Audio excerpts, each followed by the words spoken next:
Hello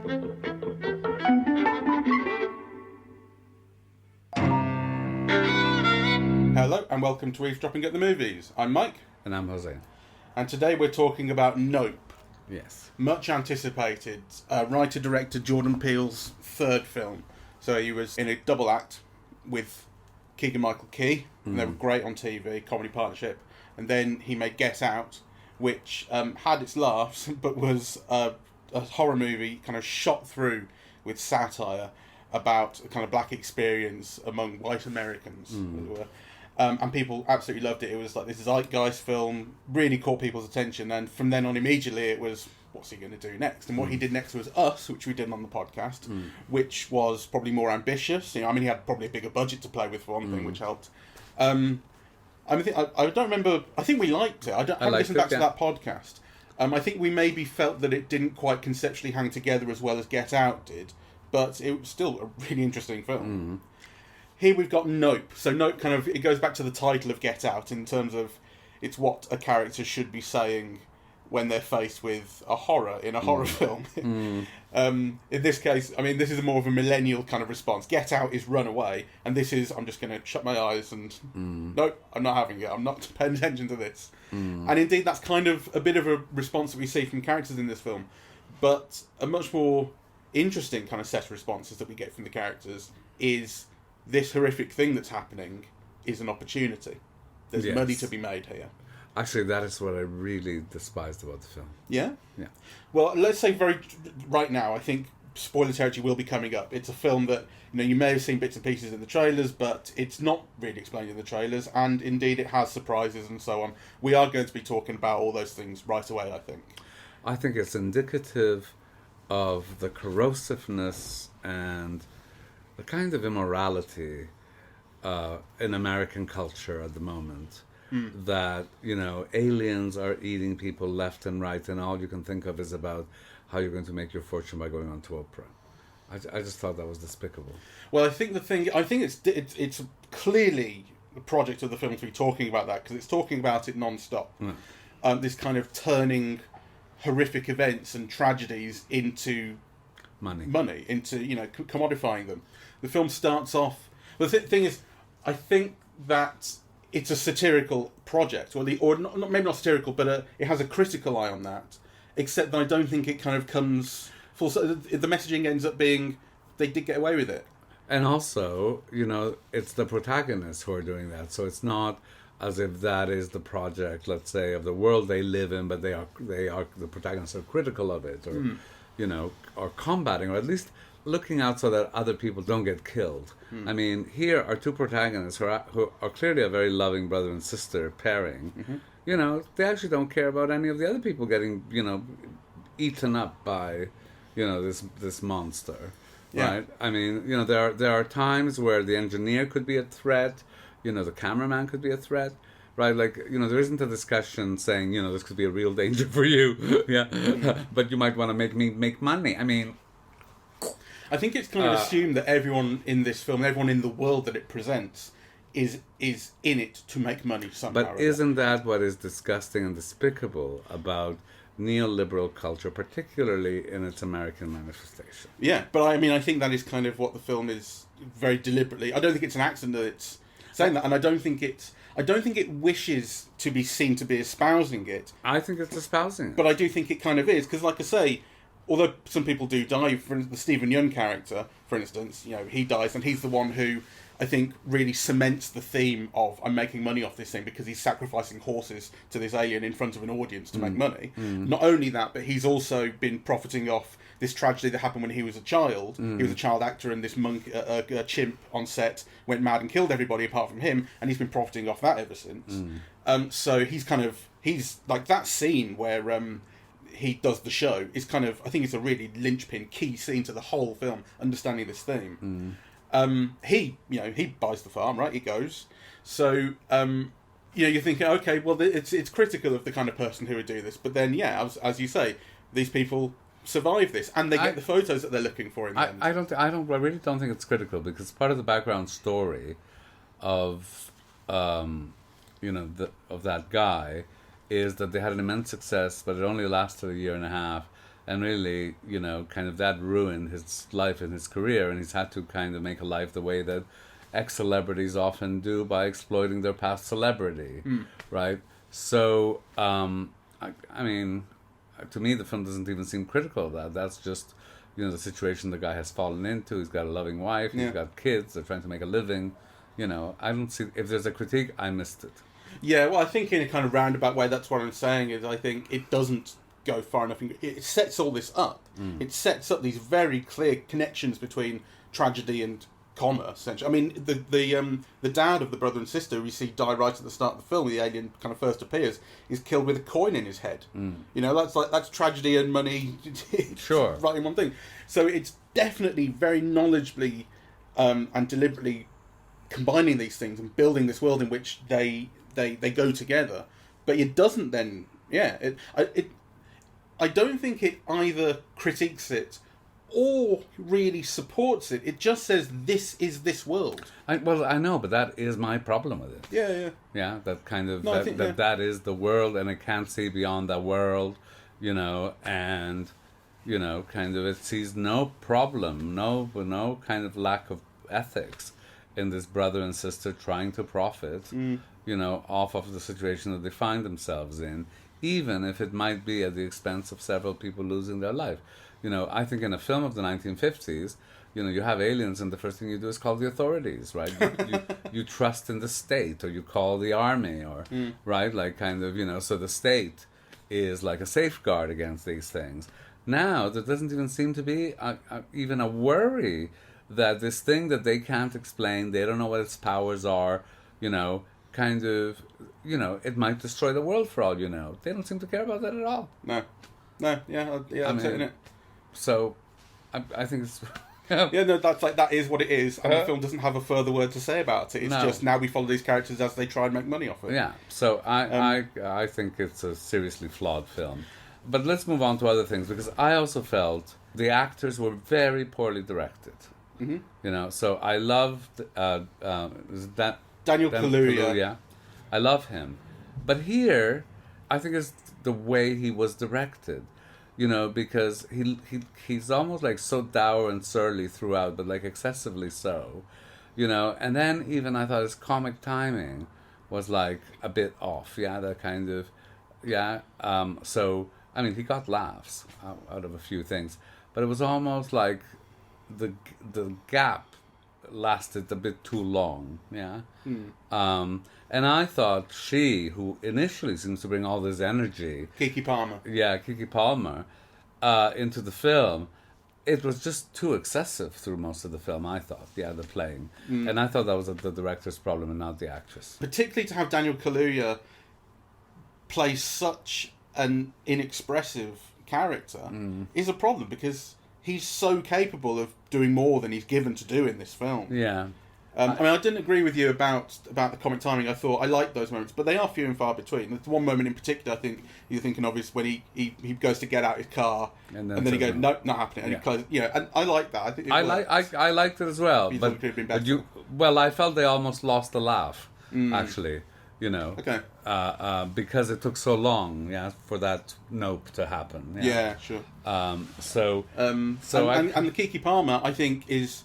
I don't think I've seen her in a performance before. I've seen her on a chat show and just thought she was interesting. But she's just this kind of real breath of fresh air when she shows up. And as you say, brings all this life and energy and kind of hustle, right? Yeah. It's again, one of the things that starts off this theme of money's to be made, because they're supposed to be doing this horse wrangling for some production. And she's going, oh, by the way, I do this, and this, and you can hire me for blah, blah, blah.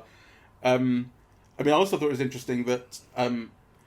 the film is about filmmaking and it's about film history, and it's interesting that Jordan Peele, when his characters' backstories are always interwoven with kind of historical backstory of forgotten or eliminated or erased pasts, right? Sure. So in here, it's about their great-great-granddad was this black guy who rode the horse that Edward Muybridge filmed, that or took sequential photos of, that became one of the first motion pictures. He was the first person to be seen in a motion picture in like that 2-second reel, right? I don't think that person is known, but it's given this backstory here that this is their great-great-granddad, and as they say, ever since films were invented, we've got skin in the game. I think it's interesting that we don't actually know whether that is... I think it's possible that is a hustle too. It's the dad who set up this ranch that they now run, this horse wrangling, sort of Hollywood stunt, blah, blah, blah thing. He's the one who told this story about, this is my granddad. I don't know whether we're meant to take that as truth or not. Like, that could easily be another way to make money. This is who we are. This is why we're connected to film. This is the interesting thing about us. Yes. I mean, I don't know. It's very unusual to see black people in westerns or riding horses. The film has a lot of posters of Buck and the Preacher, with Sidney Poitier and Harry Belafonte. You see it in the background pretty constantly, and that was like a very significant film because it was, it had a black a cowboy as a hero. So it's interesting that the film sets it up that way. There's definitely a lot of stuff about filming and getting the shot and, and technology and so on. But actually, to me, it just didn't cohere. I mean, maybe I'm missing something. I think maybe that particular thing about this great-granddad figure maybe connects to this idea of tragedy being commodified, because it's a lesser tragedy than all of your cast members being eaten by a chimp, but still, the person who rode the horse in the first ever film having been forgotten to history is a tragedy of a form, and they commercialise it now. They say... this is why you should hire us. Yes. Yes. I don't know. I mean, I really didn't like it. I kind of, I didn't quite understand okay, the danger they were on, yes. You have this thing, right, that eats a horse, and therefore they are in danger. What that thing is, what its powers are... so earlier we were talking about the budget of the film and whether it was visible. I thought a lot of it actually was quite tacky, right? Like the spherical kind of, UFO that you often see in 1950s films, right? And kind of, seemingly done as cheaply, just a sphere moving in space, right? And so for a lot of time you don't see anything, yeah? You see the effects of it, yeah? You see feet dangling, from it or something. Which I suppose is a clever way of filming, except, it didn't scare me, it didn't thrill, I didn't understand it. I didn't understand, what is this monster doing here? Yeah, why is it here? How does it kill people? What are its mechanisms? So actually I didn't understand what it was doing. So then I also didn't understand why, the thing that with David Kaluuya with Daniel Kaluuya with the banners, I didn't understand why that was a protection against the monster, right? Yeah, well, that was a little bit... They get that sort of horse statue, big face training horse, supposedly, that they steal from Stephen Yeun's place. And that's got all of this bunting around it, and it swallows the thing, and then the bunting is left dangling. And so you get this thing about, it couldn't swallow it, it's got this shit, it's like having shit stuck in your tooth, I get. That's what I felt, and Daniel Kaluuya says something along the lines of, it doesn't like that, or, something like that. But then it's not kind of turned into... You think like a strategy would emerge from it, and I guess it kind of does, but not quite. The real strategy that emerges to combat the thing is about not looking at it. So he realizes that this thing is like a wild animal, like the animals that he trains, and he's someone who he gets that, right. So it's you look in its eye if you want its attention, and if you get this thing's attention, it's going to come and eat you. So don't look at it. The other reason that I think that scene I mentioned with Stephen Yeun playing to the audience is a key one is because he refers to the creature as the viewer. And it's the only time we hear it called that. And I think it's a really interesting name to give it. Because it's... The film begins with a shot from, as we will later learn, Stephen Yeun's perspective as a child, when he's hiding under the table on the set of that sitcom. And what we're seeing is just out from his eyes, we're seeing sort of half a dead body, the other half's hidden behind a bit of furniture. And there's an empty load of seating for the audience because they've all scarpered, and the applause sign is flashing, and we see this chimpanzee in this costume walk onto the set, and he's got blood all over him. He's clearly been up to no good, and then he looks at the camera. At that point, we don't know he's looking at a character. He might as well be looking at us, right? And it's a really confrontational way to start the film. You know, I mean, I love shots that kind of implicate audiences. There's the thing at the end of The Wolf of Wall Street, where having gone through all of this kind of debauchery and lying and stealing and all the shit they've done for 3 hours, you know, your man ends up in prison, and prison's just a cakewalk because he's rich or he can just play tennis all day, you know. And then he ends up giving speeches, talks to people who want to make money in the stock market, and the film ends with this shot going over the audience that's just going, you know, what, like, it's down to us, right? It implicates the audience. Sure. The reason that these people are debauched and everything is because we kind of want to be them. What's your skin in the game, sort of thing. Sure. So this is having a similar sort of thing right from the start. It's saying there's an audience, there's a viewer kind of creator relationship here, and then I think is kind of what this thing about eye contact with the creature is all about. It's about, the other thing is the film begins with this biblical quote. Did you remember it? No. It's from Nehemiah or something. I can't remember what it is, but it's along the lines of, "I will punish you, and I will cover you with filth, and I will make a spectacle of you." Oh, yes, I remember that. Yeah, and the film refers to spectacle more than a couple of times. Sure. It's about what the people want to see, and so there's something in this film about kind of like this alien. It devours whatever it comes into its, whatever it sees, whatever comes into its mouth. It's tough to kind of make head or tail of it right now, but there's something along the lines of like the view of the audience being a threatening thing, and in a way it kind of feels like I know I'm going on a bit, but I'm kind of thinking out loud. No, that's all right. I'm enjoying it because you know. So in a way it kind of feels like something I should hate, really, because it's the kind of thing I don't like, which is a filmmaker, you know, or a creator kind of having a go at people who don't quite deserve it through his work. You know, sometimes you'll get like M. Night Shyamalan had a thing in one of his films, Lady in the Water maybe, which was a critic character, and this critic was a prick, and it's like M. Night Shyamalan going like, critics are pricks, they don't like my films.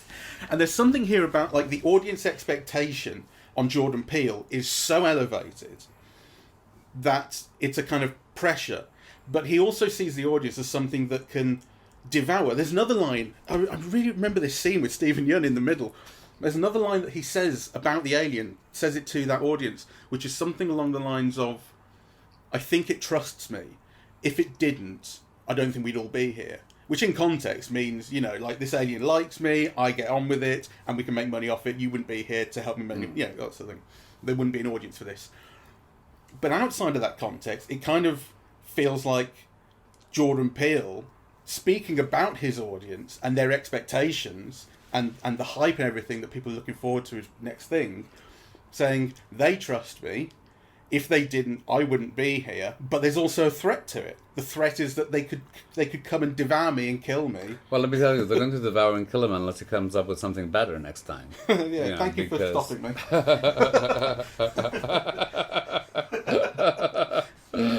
Because, you know, I thought this film, it lacked coherence, it lacked suspense. I think the things that you're saying are true, I agree with it. Okay. It has something to say about spectacle and the society of spectacle. You know, and an American culture that can't see beyond it and can only see money. Yeah. But I just don't think it's very coherent. I don't think it's very critical. I think it doesn't really know what it's saying about it. It certainly kind of doesn't make it clear to me. I think it's almost by the numbers, kind of simple-minded. So obviously it's involved in this project of underlining and asserting kind of black presence in cinema, you know, the Muybridge thing, the Sidney Poitier, Harry Belafonte references, the reinsertion, you know, in a certain way of kind of black culture in the West. But I think it's very by the numbers, you know. I think it's stretching. It could even have done that more interestingly. You know, it has a diverse cast, all of those things that, you know, kind of one likes to see in films. But I think, you know, to me, the two lacks here are that the allegorical elements are not very well worked through, and also that the things that you expect of this film, of this type of film, which his other films had, which is tension and scares and so on, those were lacking for me. I mean, I wasn't scared at all of anything in this film, and I usually scream at the sight of anything. Do you remember actually being scared in Get Out and Us? I don't remember being scared. They were very atmospheric and they had tension, but I think scares that's not what I got from them. Well, my memory is not good, so I couldn't say with certainty. No, but, sure. The fact is that I certainly was not scared at this one. Yeah. You know. I just think I think that's not quite of all the objections that you have. I think that one is a little unfair because I just think that's not quite what the film is ever aiming for. Oh no, I disagree. I mean, this is like a kind of a horror film. It's got a monster, and all of those scenes with Daniel Kaluuya on the horse, the thing swooping down to eat people. I mean, those are meant to be scary. They are. Yeah. And they're meant to be tense and exciting, and they're not. I think that's also true of the laughs in the film. I think it aims for more than it succeeds in getting. Yeah? Yeah. Yeah, maybe. And I think it's a little bit bloated. It's a long film for what it, Yeah, it's 2 hours, 10 minutes. And it could have been... like 90. Sharper, yeah. So although having said that, I was never bored. I was always interested in what was going to be happening. It's only in this retrospect thinking, it wasn't what it could have been or what I would have wanted and all that kind of stuff. I was a bit bored. I'm that audience that he's terrified is going to eat him up and spit him out. This is when I said this is the kind of thing I should have a problem with. It's because it sort of puts the blame, if this interpretation has kind of substance behind it. It puts the blame on the audience for not liking it, sort of thing. You didn't like it; it's your fault. You're this, like I say, ravenous, hungry, content devouring machine, and you go, no, it is still up to you to make something good. Yes, well, something good is not what we were offered. I mean, I think I really didn't like the monster. I mean, I've been reading now that it's like people have been praising Into the Skies. I didn't like it, and also I didn't know what it was doing. I didn't know what it was here for. I didn't know what it could do, why it was doing it, or how it was doing it. And it just looked kind of cheap to me. So first the saucer, and then the saucer opening up like a balloon, like the bottom of a balloon where people stand on it, and then that drops off into another square, and you get a swirl of wind when it explodes. So I just didn't get it. I think we were talking just briefly before we started the podcast about biblical angels and what they're supposed to. There's this thing that's been going on. Well, I say going on. I mean, they're in the Bible, but in the last few years, people have sort of rediscovered what biblical angels are actually supposed to look like if they are sort of biblically accurate according to their descriptions in the Bible. And they're not like the angels that you see on the roof of the Sistine Chapel, right? They're these giant geometric things with eyes all over them, and they're floating in space, and they look creepy as fuck. And this definitely had elements that, remember, when it opens up and you see the square kind of constantly folding in on itself thing, which is its sort of mouth. There's definitely kind of elements. That's why it reminded me of it. But as to whether that's just kind of an aesthetic inspiration for what it will go on to look like, or whether there's more to it, it's tough to say. I mean, there is that biblical quote at the start as well. Maybe there's a combination of influences, but maybe I just don't have enough context and kind of background knowledge to make something out of that. Although it is also interesting that when that flying saucer shape does expand and turn into this more complex creature, the kind of geometric aspect to it is complemented by its overall shape becoming kind of traditional angelic looking. Sure. So it has that too. Yes. And there's a sense of that you're supposed to maybe think of it as there's a rapture element when you get sucked up by it, especially when there's a mystery to it. And to be honest, I didn't even think about it as an angel until you brought it up, because this is a murderous kind of being from outer space in the sky. Why would you even think that it's an angel? Just because it's in the sky? I mean, it never occurred to me. Yeah. So I thought the shape was interesting, that it could billow and, look like a cloud and stuff like that. But again, that just was not coherent to me. I thought the scene with the sitcom at the beginning was interesting because I thought, I thought the monkey could be an alien, you see. Yeah, I thought it could be like Planet of the Apes or something. Because clearly, the monkey had intelligence and... Yeah. Chimpanzee. Oh, sorry, chimpanzee. Excusez-moi. Yeah. All right. I'm just saying, someone would have emailed us about that. Chimpanzee. It's a chimp, yeah. So, I thought there might be like a connection made on it being like extraterrestrial or something. But if there is, that's not pursued. It seems like the chimp is just a chimp. I think the chimp is just a chimp. But I think the connection is this thematic one about the tragedy that then money's made out of. Right. Except that, when they show you that sitcom, they show you how despicable and false and it's a crap sitcom. It's a really crap one, and ha ha ha, it's so badly acted and all of that. I mean, you don't see anything in relation to, the monster that's like that, except the guy from the press trying to get the footage, and seemingly only caring about getting the footage and like completely... Yeah, that's actually the weakest part of the film for me, when he shows up, because that's the most obviously looking for laughs as well, where he's from TMZ, and that is a laugh when she realised he's from TMZ. I laughed a lot. I thought it was a great line.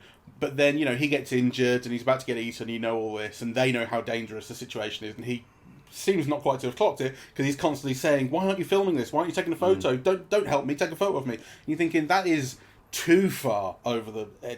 that is too implausible. Unbelievable. I mean, someone is just knocked back, there's a monster, and the guy doesn't want to run. His first concern is the photo. I mean... that is... too silly, and that didn't really work. The audience laughed at the TMZ bit and didn't laugh at the other bits, which I definitely meant as laugh lines. I thought it was interesting, and this is again something that I find easy to be critical of, because the film has this sort of battle between the analog and the digital. So when the alien flies overhead, electronics are shut off. There's like an EMP field, whatever it might be. Electronics don't work. Your phones go, your cameras go, all this. So they're trying to film it with various cameras, and they all die. And they realise that this filmmaker, who is the guy who happened to be making the thing they were shooting at the start when the horse kicked off, he films on film. And he can... On IMAX film. Yeah, I thought it was interesting that he's filming on a hand-cranked IMAX camera. Yeah, really. that he built himself. Wankers. I know. But he takes a little bit of convincing, but then he shows up because he says this is, the impossible, we can film the impossible. He's this kind of... he films kind of nature documentary footage. We see him editing it on a... I can't remember the name of that film editing deck. Steenbeck, thank you. So he's editing on that. So, it's very clear this guy is analog. And that's the reason that they'll be able to use him, because the cameras that he uses... but there was also something about the footage he was looking at that connected to the monster, because what you see is things like tigers and so on just disappearing, being eaten by something. Everything's been eaten by something else in the footage that he's looking at. It's vicious. And it's, so you see, I mean, again, this indicates, and it's black and white early footage, so this indicates that this monster has been around forever, or for a long time anyway.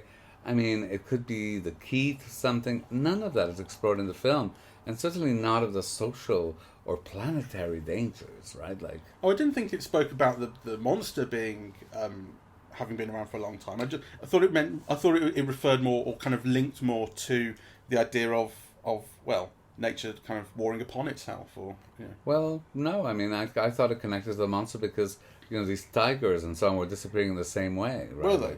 Yeah, I thought they were fighting each other. They were animals fighting each other. Well, I thought it was animals kind of disappearing. Maybe We'll have to look at it again. I genuinely don't remember very well. I thought it was... I didn't notice anything that said monster to me about it. Well, I thought they were whooshed up like, like the horse. Okay. Yeah. Okay. Well, that's interesting, if so. Yeah. Well, I could be wrong. But anyway, that was my thinking on that there was a connection between that, and... You might be right. You might be right. I don't know. I don't remember. Well, anyway, yeah. Whether I'm right or wrong about that particular instance, the film is begging for a connection to larger concerns, and it feels really narrowly selfish to me, or its conception of what being critical is, or even what a society of the spectacle is, or any of that feels like kind of overly narrowly conceptualized. It can't break away from its neoliberal mindset.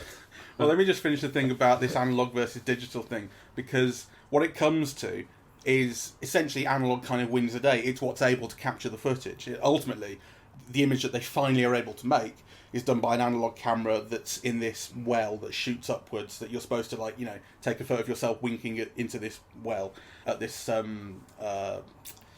amusement sort of experience. And it takes these large format photos that shoot out, right? For like a penny. It's ridiculous. Again, like shooting hand cranked IMAX footage. But that's what wins the day, right? The analog thing. And I'm going like, yeah, it's you know, analog wins, except that your film is absolutely built out of CGI, right? Like this kind of distrust or dismissiveness of the digital that it has. It's like the film is not the same without CGI. The chimp at the start, the second shot of the film where the chimp walks in, is CGI because you haven't trained a chimp to do that. It's very obviously CGI. Yeah. Obviously, everything that the alien creature is doing is CGI. I think it's ridiculous. To me, I mean, there was all, you know, there were so many problems with the film. So she spends all that time and energy cranking that thing to get the photos, and at the end she leaves the photos there, right? So all the people are arriving. My first thing, Pick up the photos. is pick up the photos, right? Well, I think she will pick up the photos. That's where your fortune is, right? So, but no, you know, she kind of moves away from the photos to something she sees. There's no reason why she can't have grabbed the photos and moved to something at the same time. I know. Yeah, I mean, did sort of think that. It's absurd. But I also think she hasn't moved very far. She will go back and pick up the photos. She's just seen her brother survive. Well, you know, there's a whole army of people coming in. I know, but she also know. hasn't seen them either. She's seen her brother. You're making excuses. That was an illogical kind of, you know, badly thought through moment.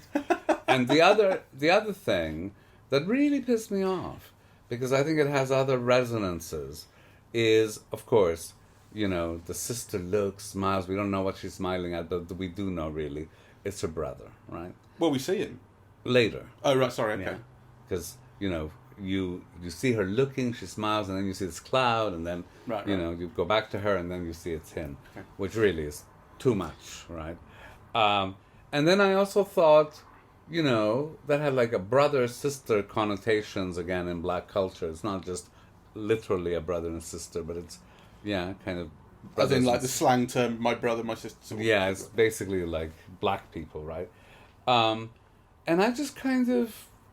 Which I don't have a problem with, but what I did have a problem with is not incorporating in that celebratory moment, you know, I mean, what happened to the Hispanic guy, right? You know, kind of not a comment on the Chinese guy or the, you know, or Japanese or... Stephen Yeun is Korean, I think. Or Korean. He was in Minari, which is about Korean family. Oh, yes, he was lovely. Yeah. In that.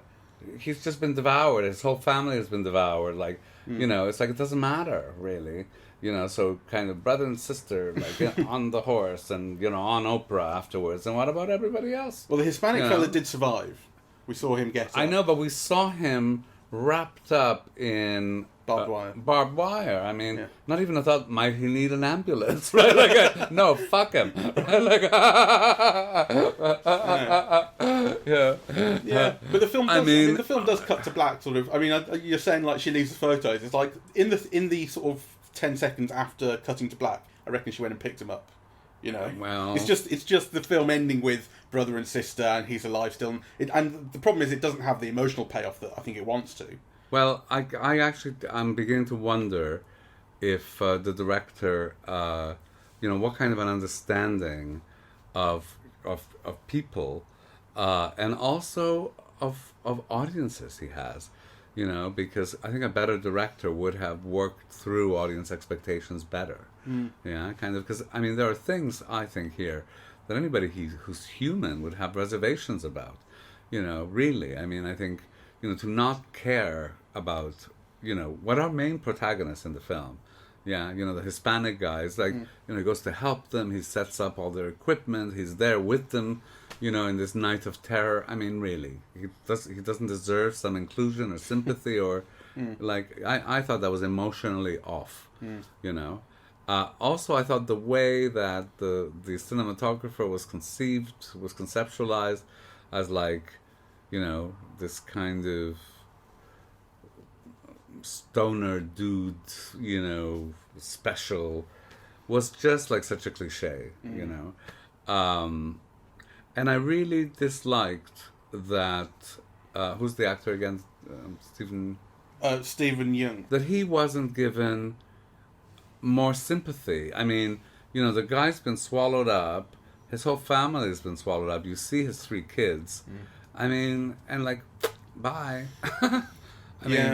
I just thought that was all emotionally off.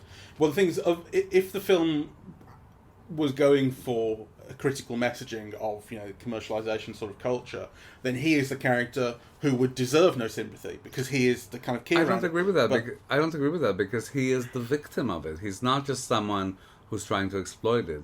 His whole life has been he is the victim of that society of spectacle. It's a miracle that this is the only way he can now make money is to exploit it. Well, He's forced into it.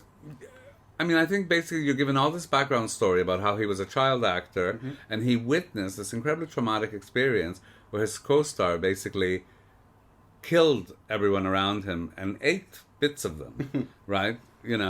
So, and that was like his hit show. And since then, he's basically doing the celebrity circuit of making money through selling himself as, so many celebrity has-beens do.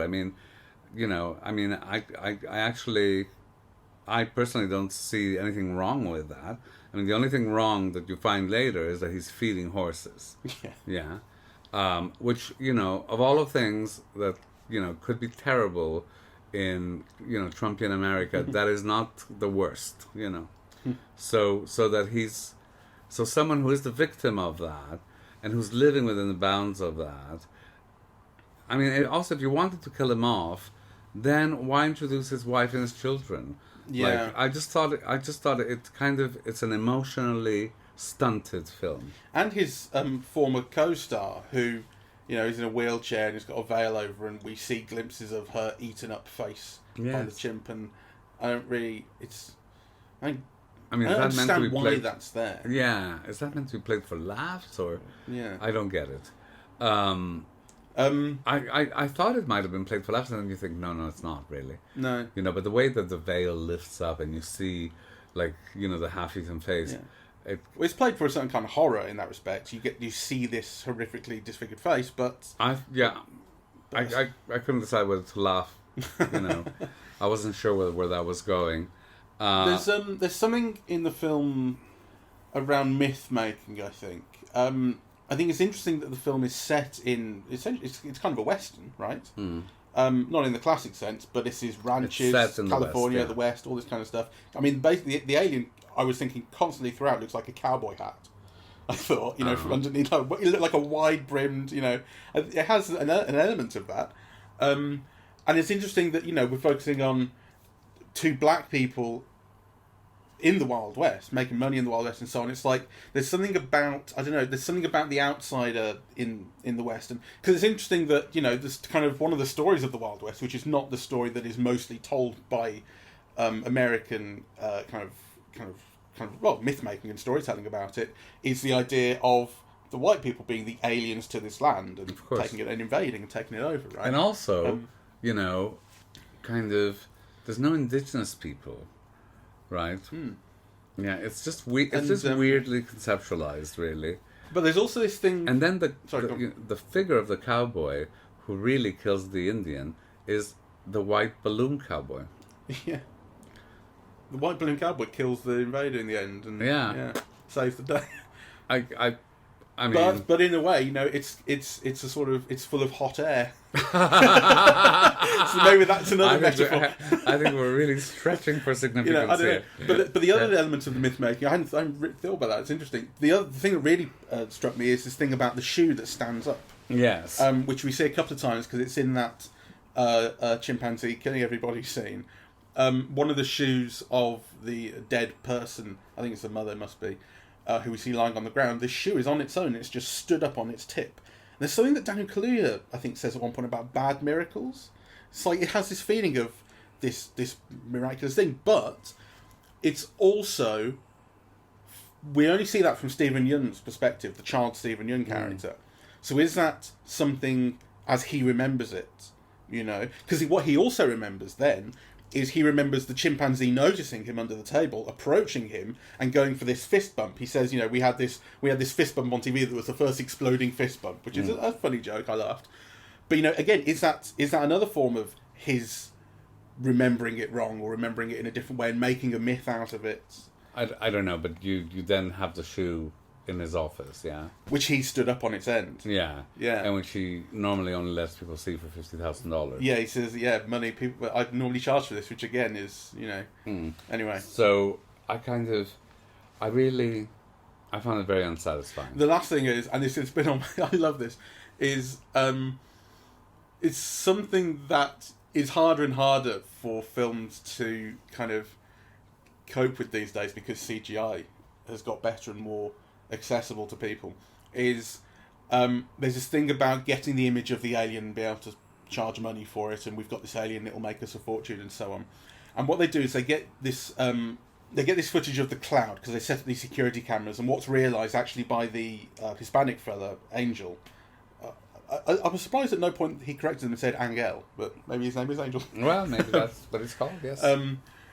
The footage, he notices this cloud hasn't moved, everything else is moving, and if you kind of, time, I can't remember the phrase. Time lapse. Thank you. If you time lapse this footage, you notice, right, all the other clouds moving, not this one. And then Daniel Kaluuya says something like, well, that's not enough, right? That's not enough to convince people.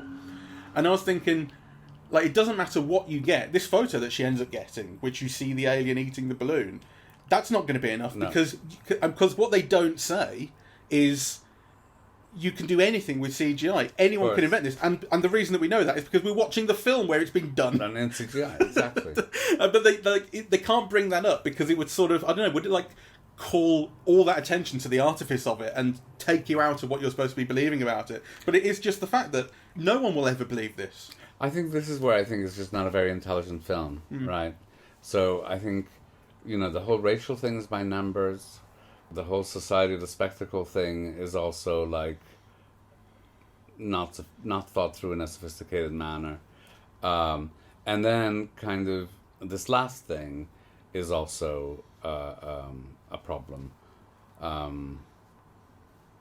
I've lost my mind. What was the last thing?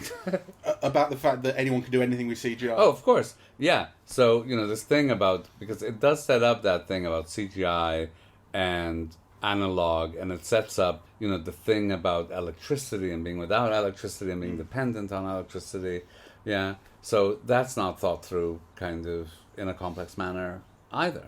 Because, as you say, the contradiction is that it sees photography as some kind of truth. Yeah, truth. Yeah, proof, evidence, right? And yet, kind of, it is, everything that we're seeing is being faked, right? So, I mean, the film could have used that as a plot element, but it needed to be thought through in a more complex manner. Well, it just has to ignore it. That's the thing. As far as the film is concerned, photography is truth, is documentary. Yeah. The thing about Edward Muybridge's photographs is they were about proving that a horse, when it gallops, has all 4 feet off the ground, or 4 hooves off the ground. That was kind of the thing it was designed to prove in the beginning. It's about truth, and the filmmaker who they bring in, who films on a hand cranked IMAX camera, is documentarian. And in fact, it's interesting. When they try to sell it to him, Keke Palmer's character says reality, and he goes, not interested, and she goes, documentary, and he goes, it's like reality is boring, but reality as captured on film in documentary is again important. I just think like a really banal kind of perspective on these things, and I do think that is a problem with the film.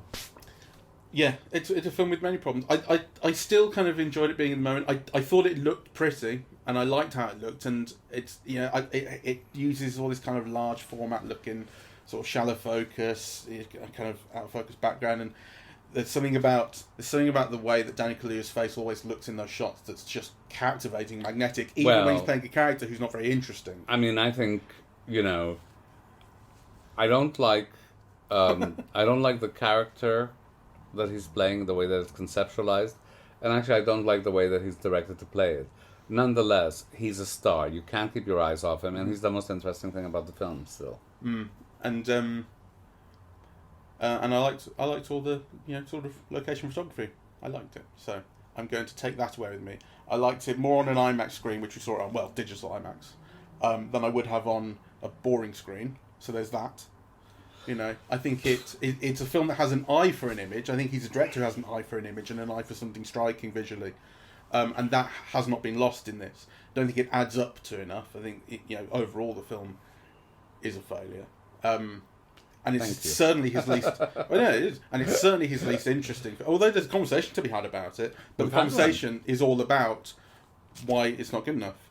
I think it's a problem because for me, like the great directors are people who have a complex understanding of humans and of society, and who can reveal them in interesting and striking, kind of ways.